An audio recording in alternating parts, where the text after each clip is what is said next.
Transformers and video games have decades worth of history.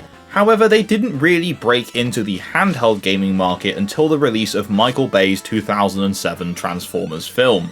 And that's what I wanted to take a look at today, the complete history of Transformers video games for handheld consoles. Now, before we begin, I will lay some ground rules here. So, we are only counting games that have released on actual handheld consoles, so I'm not counting mobile games such as Angry Birds Transformers, and I'm not counting games that were originally PC or home console that can now be played on a Steam Deck like Transformers Fall of Cybertron. So whilst the vast majority of Transformers handheld games have released from 2007 onwards, our journey actually begins in March of 1999 on the Game Boy Color, with the Japan exclusive, and bear with me here, the translated title is quite long, Dual Fight Transformers Beast Wars, Beast Warrior's Strongest Decisive Battle. For the sake of not having to repeat that title again, we are going to refer to this as Transformers Fighting Game. So, Transformers Fighting Game was developed by Guybrain and published by Takara and released on the 19th of March in 1999 as a Game Boy Color exclusive and a Japanese exclusive. It is a 2D fighting game with characters from the Beast Wars 2, and Beast Wars Neo continuities. There are characters such as Optimus Primal, Galvatron, Megatron, Cheetor, so on and so forth. The art style of these characters on the Game Boy Color is just absolutely fantastic. They're all these adorable little Transformers that are no more than a couple of inches high. They all deserve protecting no matter what the cost, come on. Anyway, the overall plot pretty much just sees the Maximals and the Predacons coming up against each other, as well as a time-displaced Optimus Primal and Cheetor who are chasing Megatron. And this all collides together to make a pretty decent, if somewhat simple, fighting game for the Game Boy Color. So in terms of gameplay and controls, this is a very simple but pretty fun fighting game. You go up against one other character and you battle it out in a small arena in a best 2 of 3 set. Each character has 3 health bars, starting with green, yellow and then red, and the winner is whoever depletes the health first, or whoever has the most health remaining within the time limit. For each character there are 2 distinct unique fighting styles, the robot form and the transformed form. That sounds silly now I've said it. I quickly discovered that the robots in their transformed form are definitely much more overpowered than in regular robot form, so I made sure to abuse that in my playthrough. The game could also be played multiplayer if 2 players had a copy and linked up their consoles using the Game Boy Link cable, and there are also 35 different images that you could print out using the Game Boy printer, a peripheral I completely forgot existed. If you owned a Game Boy printer and used it, please comment down below what kind of things you were printing with what games, because I'm really curious to know. Interestingly enough, this game could actually be used to unlock bonuses in the Transformers Beast Wars N64 game, obviously only in Japan, but you could do this by using the N64 transfer pack, which is pretty cool. I always enjoy a little bit of interconnectivity between Nintendo's different consoles. In terms of critical response, I haven't really been able to find any reviews for this game, but the general consensus for what I'm reading online is that this is a decent but simplistic fighting game, and that's exactly what I thought. This is a very cool piece of Transformers history that seems to be somewhat forgotten about, which I would definitely put down to the lack of Western release, but if you can get your hands on this, definitely give it a go, it's a pretty fun time. Okay, so next up we are jumping quite far ahead in time to the era of the Nintendo DS. So first up we have a double entry. This is Transformers Autobots and Transformers Decepticons. Both of these games launched in July 2007 here in the UK, and they were both a tie-in to the Transformers 2007 Michael Bay film. There was a home console version of this game that was broke up into 2 campaigns, Autobots and Decepticons, but with the handheld versions they decided to split them into 2 different games. So for the sake of comparison, here we have Pokemon Autobots version and Pokemon Decepticons version. So in both of these games you're going to be playing mainly as your own character, which we'll dub Creator Bot, which you will name, and then you can kind of customize because there's 35 different cars in the game which you can scan to transform into, and of course this will change your paint job whilst in robot form as well. Anyway, so I'm going to quickly summarize the plot of both games. So starting with the Autobots, your character arrives on Earth, undergoes some system checks with Ironhide, and then basically you just progress through the story. For the most part, the game follows the same plot points as the film, just of course without your custom character. Now, spoiler alert here if for some reason you haven't yet played these games and you're going to, but both games end up with your character dying.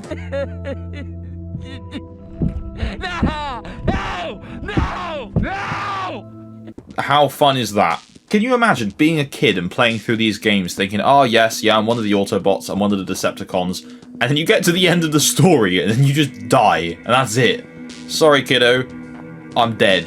The Decepticons version of the game just follows the plot of the film from their perspective instead, with the game ending again with your character getting killed by Megatron. So anyway, these games are action-adventure games with a slight RPG element involved in the form of leveling up your characters to unlock certain things. It's not exactly in-depth, the combat is very simple, the shooting is very simple, and sometimes a little bit awkward. It's not fantastic, but bearing in mind the console this was on, they did the best they could. Now, honestly, what I'm more interested in this game, which I sadly haven't been able to play, is the Allspark Wars, which was an online campaign that pitted either Autobot players and Decepticon players against each other, which is very cool. It wasn't a big complex deathmatch, that was only limited to local wireless, but it was just a single player challenge each day, and depending on how well you did, you'd earn points, and the points overall will be counted for both teams, and you'd win Wi-Fi tokens. No, I'm not kidding, they were called Wi-Fi tokens,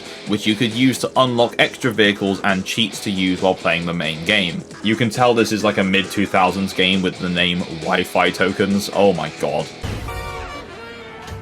How do you do, fellow kids? What? Anyway, both games on Metacritic ended up with a roughly 66 to 67 out of 100 score, which is not bad, not great, but to be honest with you, the games are pretty good. Definitely very underrated DS tie-in games that if you haven't tried yet, you definitely should, especially if you're a fan of the franchise, the films, or just anything Transformers, it's definitely worth a look. Before we go any further, now is your chance to subscribe. If you like movie-based tie-in games, games with vehicles, or talking vehicles should I say, this is the channel for you, so please hit that subscribe button.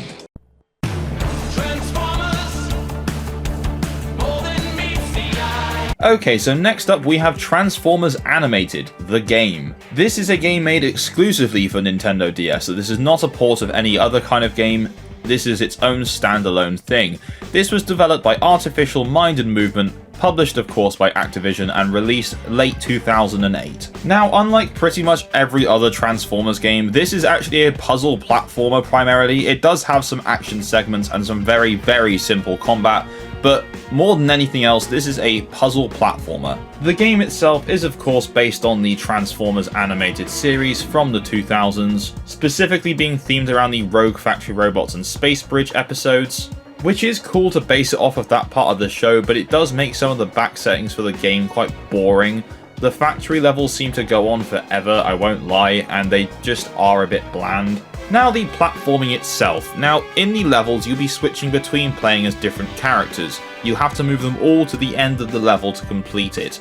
Different characters can do different things. For example, Bumblebee is very agile, can jump places, he can charge things. Bulkhead is obviously used to smash stuff. Optimus Prime can throw his axe to places where you wouldn't normally be able to get to, so on and so forth. Each level contains puzzles based around each of the characters' special abilities. There will also be some rogue factory robots with some very mild combat that literally involves you pressing one button. And to break these gameplay sections up, there are also race levels in inverted commas. This is literally the only time in the game that you do get to do any transforming, which is a shame given the franchise's title, but it's just kind of an on-the-rails, switch lane kind of job. There's nothing particularly exciting about it. You can transform back into robot whilst you're on the road, and they just sprint really aggressively. It's quite funny, and all you have to do is tap the touchscreen to shoot down enemies or throw your axe at them, depending on who you're playing as. One side comment I do just have to make, so on the top screen when you're in the missions, it will have a picture of the character you're playing as. The picture of Optimus is just unintentionally quite funny. Anyway, this game has a very nice 69 out of 100 on Metacritic. Again, not great, not bad. It's just an alright game. It's not really a game that should have the Transformers in, to be honest with you. The gameplay style doesn't really suit them so much. But it is well made, there's a decent story, and of course you do get to play as your favourite Transformers. Okay, so for our next few games, they are all dual releases because this happened a lot on the DS. So we have Revenge of the Fallen, Autobots, and Decepticons. Now, this game is both better and worse than the first Michael Bay movie adaptations. Now, regardless of what game you're making for the DS, if you're making a 3D platformer kind of thing, you are already limited and you're going to struggle because there's no analog sticks. This is what happened with Super Mario 64 DS. It just felt a bit more awkward than its predecessor. And this is the case of all the Transformers games here. It's always going to be difficult without those analog sticks because you just have the D-pad and the bumper buttons. Anyway, so Revenge of the Fallen, both of its versions improve upon its predecessor with graphics and better controls. But that's where those improvements end. Whilst the last game had some open world areas, a large variety of cars to scan and transform into, this game doesn't have that. It's very linear, and you only really get a choice of a couple of cars at the start of the game, and that's it. It's a shame really, because whilst the first game might have been a bit janky and had some weird controls, the freedom, the exploration, and the opportunity to customize was so good. That's what makes that game so nostalgic for so many people, and they just decided not to put it in this game. And like the first game, this was developed by Vicarious Visions. So it just seems a bit weird that they omitted the best feature of the last game, but hey-ho. Also in this game, to break up between these standard missions, there's these flying sections that, I'm not gonna lie, really reminded me of the Planes 2 video game in the worst possible way. They're just not fun to control, they're not fun to play, and they're just very boring to look at because there's such little going on. It's just ocean and nothing else except the enemies flying around and the occasional boat. Story-wise, again, for the most part, you have your creator bot, you follow through the plot of Revenge of the Fallen, which I don't really remember because that film wasn't the best, and let's be real, they shot that entire film off of a couple of storyboards because it was during the writer's strike, so there wasn't much story to begin with anyway. So, critically, these games are really no worse off than the first Michael Bay adaptations. The Autobots version got a 64 out of 100, and the Decepticons version got a 66 out of 100. These are both Metacritic scores, by the way. But, to be honest with you, I think these two DS games are actually better than the film they're based on, which is not something that happens all that often, so congratulations, Vicarious Visions. You did pretty well.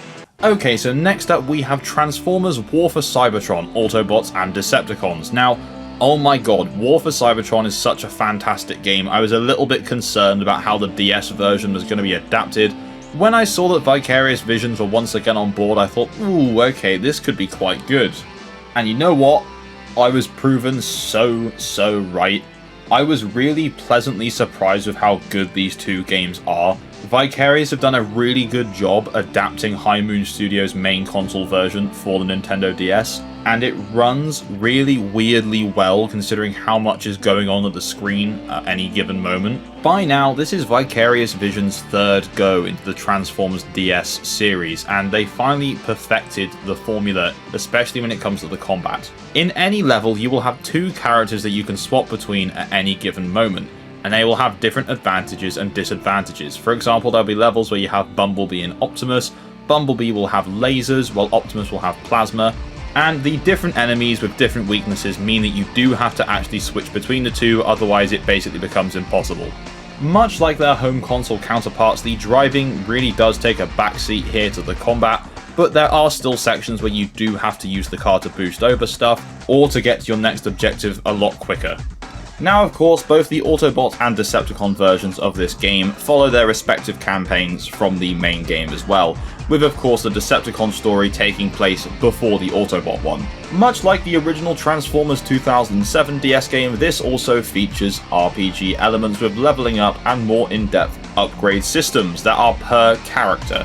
Now, the main version of War for Cybertron sat around a 75 to 77 on Metacritic depending on what platform it was on, except the Wii one which got 41 because it was terrible. The DS versions both got 62. Now, I'm not sure why this got reviewed about the same as the previous games, because in my eyes this is just so much better, it runs better, the story's more interesting, and the combat's better. Yes, there's not as much driving, so I guess there is that, but, like, come on, guys. Really?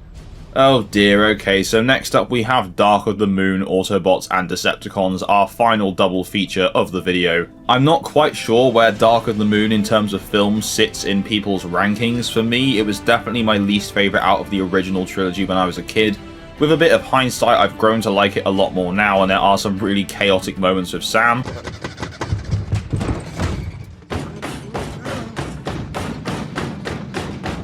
But I'm not going to lie to you, if you didn't think the film was that great, the game's even worse. Now, just to start off by saying, this game is not developed by Vicarious Visions. This was in fact developed by Behaviour Interactive, who had previously made the Transformers Animated the game, which again was nothing like any of the other Transformers games.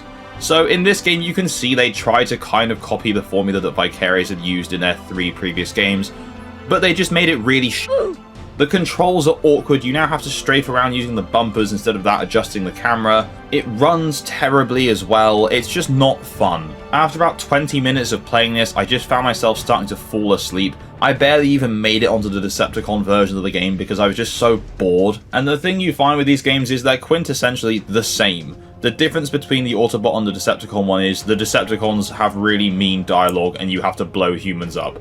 That's it, it's just the same thing as the normal one, except you're just a bit mean.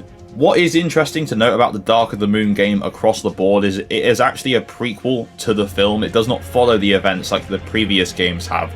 It's a prequel, which is kind of cool. So if it's canon, I guess that's kind of interesting, but that's literally the only nice thing I have to say about this game.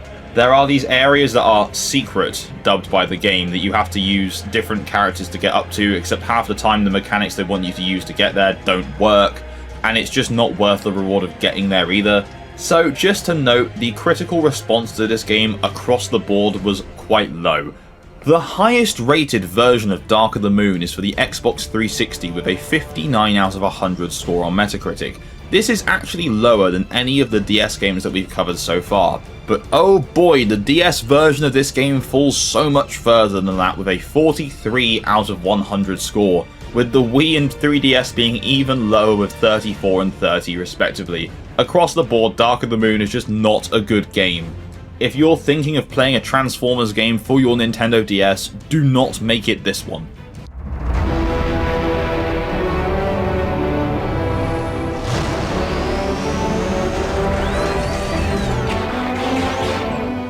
Oh man, that theme song is so nostalgic. Transformers Prime is the Transformers animated series that resonated with me the most because I was the right age as it was coming out. I think I was about 11 or 12 as it was coming out, and it was just fantastic. The previous animated series was a bit before I was interested in Transformers, so I didn't really get into it as much, and I don't remember it being in the UK so often as well. Okay, so this is Transformers Prime, the game. This game released on 3DS and DS, and to be honest with you, the DS is basically just the same version as the 3DS one, just less graphically impressive and runs a bit worse. The Wii, Wii U, and 3DS versions of this game were all developed by Now Production, but the DS version was by Ultron, and no, not that Ultron. The game's story follows the Autobots trying to stop Megatron and the Decepticons from freeing an ancient Transformer known as Thunderwing. The story is told through a mixture of random pictures, but also some very impressive cutscenes taken from the show. It's very weird actually, there'll be some points where there's some integral plot and it's just Megatron landing in like slideshow format, and then you'll end that fight and the next thing will be a really nice CG cutscene. It's very weird. Anyway, like the previous 3D Transformers games, you have your standard open mission sections where you fight your way through, shoot stuff. Controls wise, it's basically the same as all the other Transformers games on DS so far. Between these sections there are also driving segments that are quite similar to the ones seen in Transformers Animated the game, except they're a bit more interesting and they work a lot better. Due to my bias towards the show, I thought I was going to like this game a lot more, but it is just more of the same thing over and over again. And to note, this was the last Transformers game to release on the original DS as well.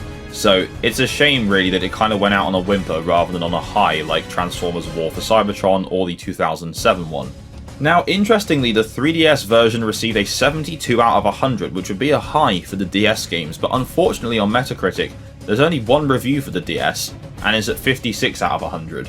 So not really sure where to rank this one, because it is basically the same as the 3DS one, just really watered down. And that pretty much takes us to the end of our look at the Transformers DS games. Okay, so next up we have the Transformers releases for the PlayStation Portable, or better known as the PSP. Now sadly the PSP was only ever graced with 2 single Transformers releases, being Transformers the Game and Transformers Revenge of the Fallen. Now, I'm just going to give a light spoiler warning here. These games aren't very good. Anyway, let's get on with the video. So our first release is Transformers the Game. So Transformers the Game launched worldwide across June to July 2007, depending on where you lived in the world. Now, the PSP version was actually developed by Savage Entertainment, as opposed to Traveller's Tales or Vicarious Visions, who did the DS ports. So Savage Entertainment are mainly known for making handheld ports of games. They worked on the Scooby-Doo Who's Watching Who PSP port, the Battlefront 2 PSP port, the Wall-E PSP port, and the Marvel Ultimate Alliance 2 port as well. Interestingly enough, they were also known for creating simulators for different branches of the US government, including the Army, which is just kind of funny, I don't know why. Anyway, Savage Entertainment developed both Transformers the Game and Revenge of the Fallen for PSP, so let's not focus on them any further and talk about the actual game. So the first thing you'll probably notice is that sadly, this game is very ugly. I mean, like, really ugly. There are some bad looking games on the PSP, especially in its earlier days, but by God, this has got to be one of the worst looking games in the whole system. Now, a plus side of Transformers on PSP is that it's not actually a dumbed down version of the console version, it is actually its own game. The Transformers themselves don't look terrible. Their vehicle modes, I have to say, are kind of ugly. Some of the car models are just laughable at best and look like they belong on a PS1 or N64 era game. The environments themselves are very empty, bland, and ugly, because I guess they've just had to dumb it down a lot from the console versions to squeeze it onto a little PSP. But I'm sure there were other ways around to make this game look slightly less ugly. Anyway, let's talk controls, because that's another thing that just does not work for this console. The control setup for this game is just really awkward, so you move backwards and forwards with the little analog nub pushing it back and forth, but you also have to move this left and right to make horizontal adjustments to the camera, and then you can make vertical camera changes using the triangle and X buttons, which is just, I don't know, a kind of stupid setup, but I guess there's no other way around it. Tapping right on the D-pad can cycle through your weapons, but you can't cycle back by pressing left, which is just very weird. And then once you get used to that control scheme, certain Transformers have a different control scheme, so it's just a bit silly in my opinion. I'm sure a lot of you, once you got used to it, didn't mind the controls, but for me, I just didn't like it, couldn't get on with it at all throughout my time with the game.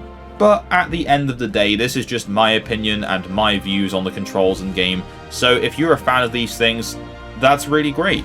So the game itself has about 20 story missions, where throughout this time you'll switch between Autobot and Decepticon perspectives. It loosely follows the plot of the first Michael Bay film, but also with some Transformers that didn't appear in the film, with some sprinklings from the graphic novel tie-ins and so on and so forth.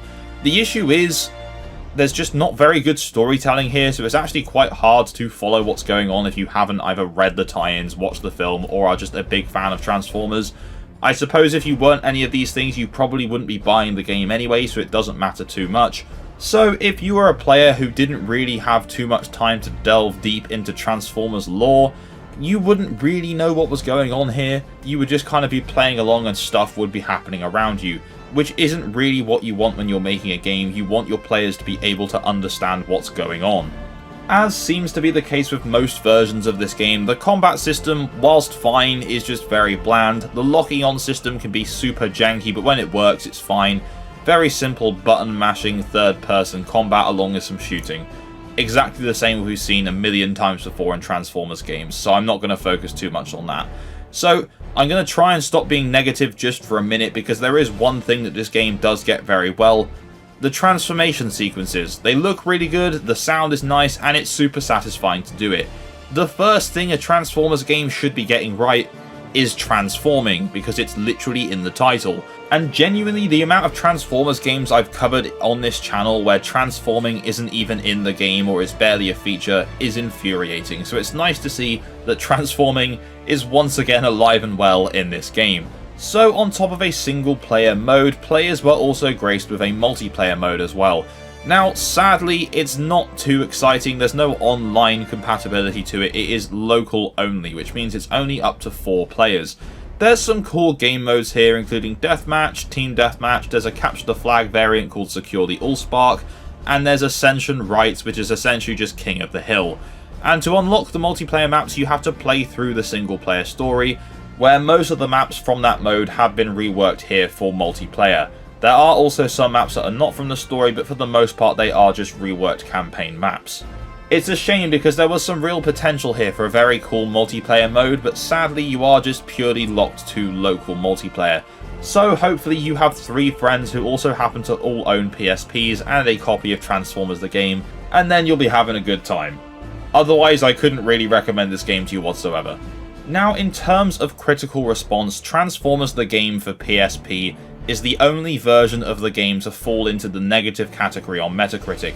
All the other versions of the game lie between about 50 to 67, and that's in the mixed or average zone, but the PSP version sadly falls to 47 out of 100, which just isn't very good at all, with critics citing ugly graphics and bland gameplay being what's pulling this game down, which, to be honest, I completely agree with. Now, here's to hoping that Savage Entertainment learned from the mistakes they made making Transformers for PSP when they came to make the sequel. Right? No. Wait. One thing I do just have to say before continuing on with Revenge of the Fallen is that I now have a Discord server. If you want to see some behind the scenes stuff, chat with me and other people about the games I'm playing on the channel, the link for that is in the description of this video below. So yeah, this is Transformers Revenge of the Fallen. This game released worldwide across June 2009, just a mere few days after the film released in cinemas. Anyway, I'm just going to summarize before I start talking about the game. This game is definitely less than meets the eye. Yeah, you see what I did there? Oh, brother, this guy stinks! So again, this is not just a dumbed down version of the console ports, this is its own game. This game is a top-down shooter where you play through linear levels and you just have to shoot everything. Just blast everything in your way, and that's kind of it, there's nothing else to it. I guess after Savage Entertainment failed so miserably at developing in the previous genre, they just thought, fuck it, we'll just make a top-down shooter instead. There are plenty of classics in this genre like Contra, Commando, and even the Dead Ops arcade minigame in Call of Duty Black Ops. This game, however, does not rank among these classics. In fact, the only thing this game really ranks among is being one of the worst games on the PSP ever, basically. Whilst the first game was certainly lacking in quality and life, this game is completely void of all life or any quality whatsoever. So first up, let's talk controls. When you're not firing, the analog nub is full control for your Transformer. Move it left, right, up and down, or in any angle, the Transformer will move in the direction you push it. However, the minute you start shooting, the analog stick will now only let you strafe left and right and move you up and down. If you want to turn, you have to use the left and right buttons. And to be honest, you will spend most of the game with this control set because there's no reason to not shoot half the time. So 90% of your playthrough will be spent with this really stupid control setup. There are a few driving segments that break up the gameplay, but to be honest with you, the gameplay is still just really boring in these sections. The driving is not very good, it's still just more shooting. Overall, just really poor quality. Now, let's talk shooting. The shooting in this game feels like it has absolutely zero impact to your character whilst they're firing, and on top of this, the bullets appear to do like next to no damage to half the characters because it takes them so long to die whilst you're shooting at them. But that is nothing compared to the annoyance of the sound of firing. Whilst each Transformer's guns can sound different, they all only have one single sample per weapon. So as soon as you fired once, you will hear that same sound over and over again. You are going to be hearing these sounds on loop for a good 10 to 15 minutes per level, and it is just infuriating. The best thing you can do if you do for some reason choose to play this game is just play it on mute and have your own music on. Now, the one nice thing I will say about this game is it does have some really nice cutscenes, and it's a lot easier to follow the story here than it is in their first game. Speaking of the story in this game just loosely follows along to the plot of the Revenge of the Fallen film. On top of nice looking opening cutscenes and in-game cutscenes, there is also a really nice menu design here, but really that's where my compliments for this game ends. Earlier on, I mentioned that this game has driving segments, and unfortunately, yes, that does mean that there is no actual transforming in most of the game. You spend most of the game as the robot, and occasionally it forces you to change into car to do the driving sections, and that's it. There's no freedom to change between the two, and that really bothers me. Now, in terms of graphics, I honestly don't know which one looks uglier, this one or Transformers the game for PSP, but to be honest, it doesn't really matter, they both look awful. Thankfully, multiplayer does actually make a return in this game, but whereas in the first game you could play with up to 4 people, in this you only have up to 2. There is a co-op arena-based mode where you fight waves of enemies together, but to be honest with you, it's just exactly like playing through the main story. It's just a bit buggy, boring and bland, and again you still have to listen to the same repetitive shots over and over. And to be honest, back in 2009, I'm sure you would have struggled to have found one of your friends who owned this game for PSP. To be honest with you, none of the versions of the Revenge of the Fallen game are particularly good, somehow being worse than the previous one, but by far, the PSP port of this game has to be the bottom of the barrel.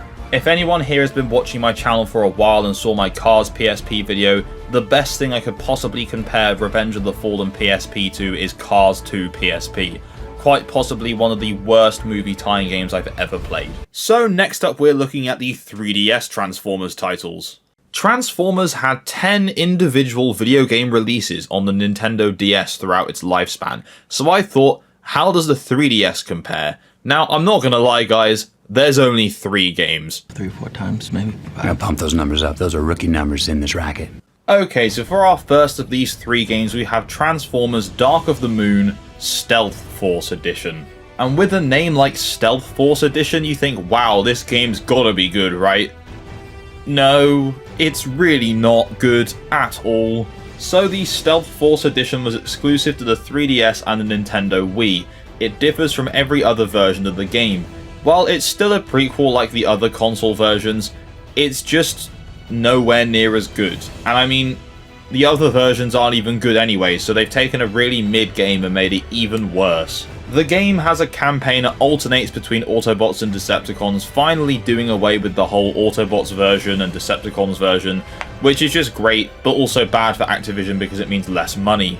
Like the barnacles! The game's events lead up to the reactivation of Shockwave, who is obviously a major villain in the film.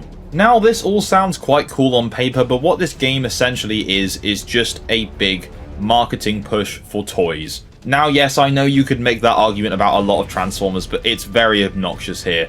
In the Dark of the Moon film, Bumblebee is shown to have a weaponized vehicle mode that they call Stealth Force, and of course this led to a long line of toys that could do the same thing.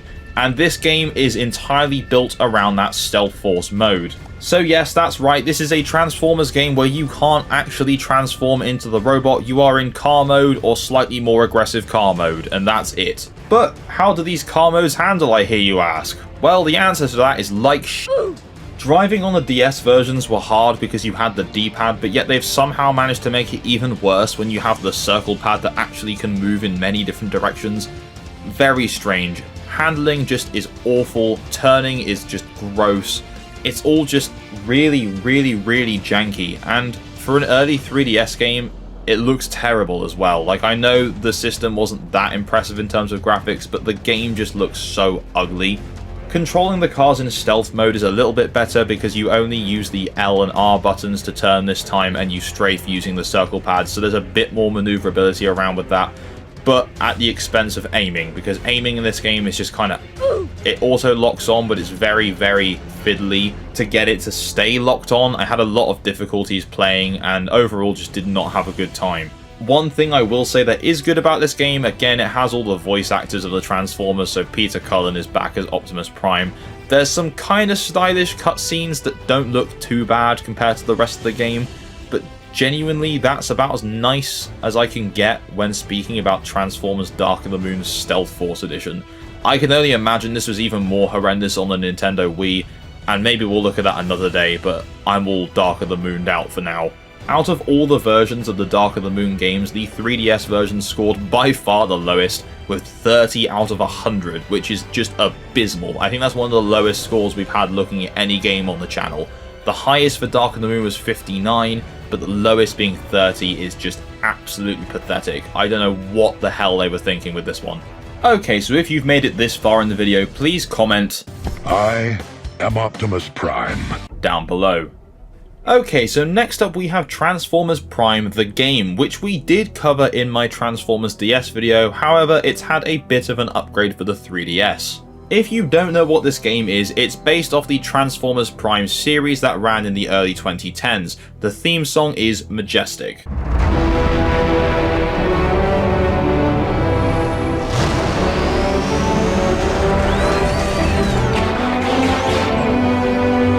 Anyway, this game follows the Autobots and their human companions stopping the Decepticons who are trying to free an ancient and powerful Transformer known as Thunderwing, which is just a ridiculous name. One of my biggest complaints with the DS version of this game was the storytelling. It mixed in cutscenes that were from the show with just random PowerPoint slides that told integral parts of the plot, and it was just really jarring to change between the two. Thankfully, that is not the case with the 3DS version. All the cutscenes are done in-game with the in-game models, and while they don't look amazing, it's nice that everything is moving about. It feels a bit more alive and a bit more believable compared to just some slideshow garbage. Now, this version of the game was developed by Now Production, whereas the DS one was by Ultron, and you can tell that this game was meant for the 3DS. The levels are bigger, the boss fights are bigger compared to the DS versions, and some of the platforming is more complex. And when I say complex, I don't mean actually challenging to the player, I just mean there's more going on compared to the DS version, which could not handle the game at all. Unlike the Stealth Force edition of Dark of the Moon, the driving in this game actually feels alright. There's nothing particularly janky, it's not hard to control. It's actually pretty fun, to be honest with you. For a 3DS game as well, the backgrounds and settings actually look pretty good. Sometimes the Transformers and human characters also look good, but sometimes they also really don't as well. It's really weird. Sometimes their textures are just absolutely gross and very unclear, and then in other times they look really good. It's very strange, very jarring. In terms of combat, this game basically just plays the same as every other Transformers game on DS or 3DS. Lock on with your left bumper, shoot, and brawl. That's kind of it. But at least this Transformers game actually allows you to transform, which you can't really say about the previous game. Another great thing about all the versions of this game is that nearly all of the voice cast from the show reprise their roles in the game, literally except Dreadwing. That's kind of it. Now, if you are a fan of Transformers, there are better Transformers DS games out there. Certainly not the previous one we've looked at, but definitely some of the earlier ones on the previous platform. However, if you're a big Transformers Prime fan, you should definitely check this version of the game specifically out. It runs well, it plays well, it looks pretty nice for the most part. The only downside is it's not very long. You can definitely complete the entire game in like 3 or 4 hours tops. But if you're looking for a Transformers game on the 3DS specifically, you've got to pick this one up. In terms of Metacritic scores for all versions of this game, the 3DS one was the highest version by far, with a nice 72 out of 100, which is a pretty good score. The lowest is a 56 on the Wii U, and the DS only has one critic review, so it technically doesn't have a score, but that one review was a 56 out of 100, so we'll just leave it at that. Okay, so for our third and final Transformers video game on the 3DS, we have Transformers Rise of the Darkspark. Now, this is the one modern Transformers game that I genuinely knew nothing about going into, and I am very confused now I've actually played some of it. So before I even talk about the 3DS version of this game, apparently this is a spin-off and crossover between the War for Cybertron series and the live-action Transformers films? Huh? It's been described as the third and final entry in the Cybertron series, even though this game was not developed by High Moon Studios, nor was its handheld counterpart developed by Vicarious Visions, so I don't really know what happened with this one. So the developer of the main console and PC version is Edge of Reality, but for this version specifically on the 3DS we're looking at WayForward Technologies. So, much like its console counterparts, half of this game takes place in a timeline divergent from the one where the films take place. So this is basically an alternative to the events of Age of Extinction, that Mark Wahlberg film with the robot dinosaurs, and then the other half is the Decepticons in between the War for Cybertron and Fall of Cybertron. Oh, I don't even know anymore. If you're following what I'm saying, congratulations, I'm confusing myself as I'm speaking. Anyway, so on consoles, of course, this was an action/shooter game, but for some bizarre reason, the Rise of the Darkspark on the 3DS is a strategy turn-based RPG. What? I wish I'd recorded my face when I opened this game up because I was so confused when I got into the game to see these little pixel versions of Transformers that you move about the map. Now, I've played a lot of strategy RPGs and turn-based RPGs in my time, and let me tell you, this is not one to check out if you're a fan of that genre.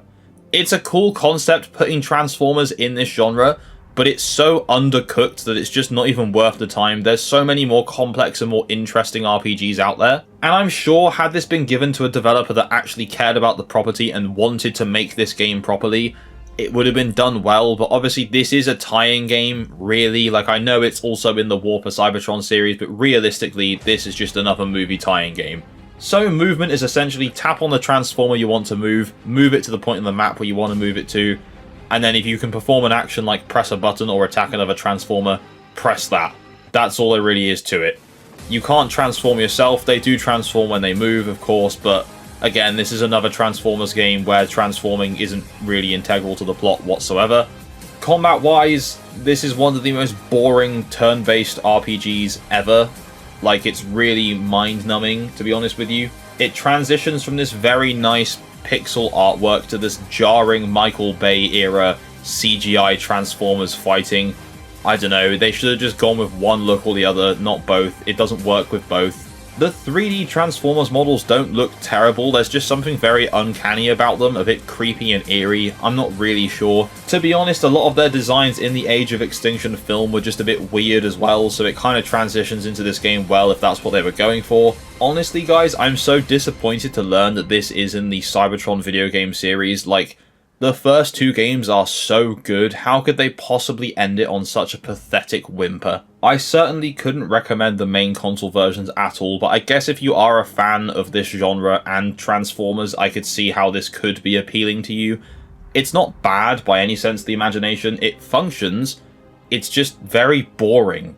Now, in terms of critical response, every version on console or PC scored somewhere between 38 and 49, which is just pathetic.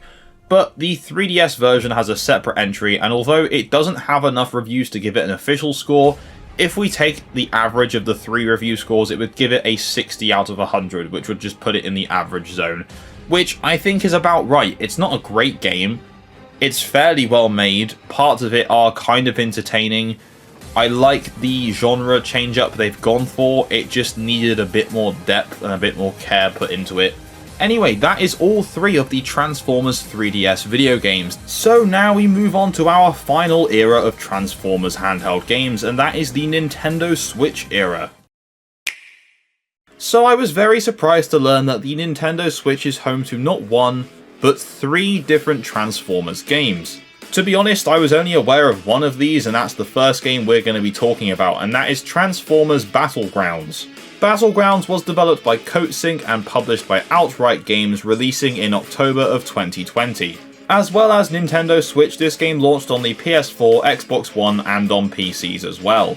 And was actually the first Transformers game developed since Activision's license expired for the Transformers brand. Instead of copying the third-person shooter Transformer games that dominated Activision's game releases, here we have a tactical RPG. Now, in Rise of the Darkspark 3DS, my biggest complaint was it just felt like the developers didn't really care and were just cashing in. Here, it actually doesn't. These guys actually gave a shit about what they were doing. And the end result is essentially my first XCOM game. A very approachable, easy to pick up but surprisingly tactical and complex tactical RPG game. This game is based on the Cyberverse animated series, which I have to admit I have never seen, but I quite like the designs that we've got going on here. It feels very classic era. The main campaign sees you only playing as the Autobots, and you have 6 different Autobots that you can control here.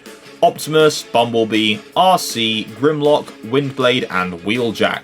So a pretty nice lineup, to be honest with you. Now, as this was based on the animated series that aired on Cartoon Network, this game is more marketed and geared towards children. For example, when you win in combat, you don't kill the enemy Transformer, you have simply deactivated them, implying that at any point I'm sure they could be activated again.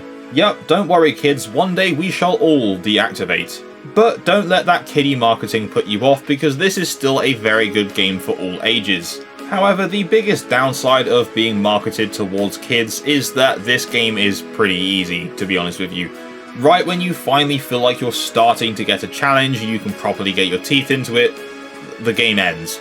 You could probably finish this in like 5 or 6 hours, and within that last hour is some pretty decent challenge and some pretty high tensions, but that's when I finally felt like I was getting into the game, and then it was over. Now, in terms of graphics, this game looks pretty nice. It's got nice and bright, colourful visuals, which is what I'd expect based off of the animated series, and considering that series was based off of the classics. Now, unfortunately, this game does suffer with the classic Switch port issues, which includes really bad performance, sometimes dipping below the targeted 30 frames per second, and I say sometimes, quite often. But if you can look past that, as I'm sure many of you do when playing on Switch, this is a pretty good game. There are definitely better ways to play this, but if you have a Switch and want to play this game on the go, then you could do worse here. In terms of critical response, the Nintendo Switch port of Transformers Battlegrounds holds a very nice 69 out of 100 on Metacritic, with the highest rated version of this game only being 2 points higher, and that's the Xbox One version with 71 out of 100. So across the board, this game's pretty decent. Okay, so next up we have Transformers Earthspark Expedition, which I actually struggled to say and had to re-record like 3 times. So this was developed by Tessera Studios and published by Outright Games, releasing in October of 2023. So yeah, this is a game that came out. That's kind of all I have to say about it. The issue with Outright Games having the Transformers franchise is that Outright Games basically looked at all the early 2000s licensed tie-in games and went, yep, let's bring that back. And in the span of 1 month, so this is October 2024, they gave us 6 different licensed games. The Patrick Star game, Nick Jr. Party Adventure, another Transformers game, Teenage Mutant Ninja Turtles, Barbie Project Friendship, and Monster High Skulltimate Secrets. Ridiculous. They are also responsible for the Peppa Pig World Adventures, those horrible Jumanji tie-in games, and a Baby Shark game.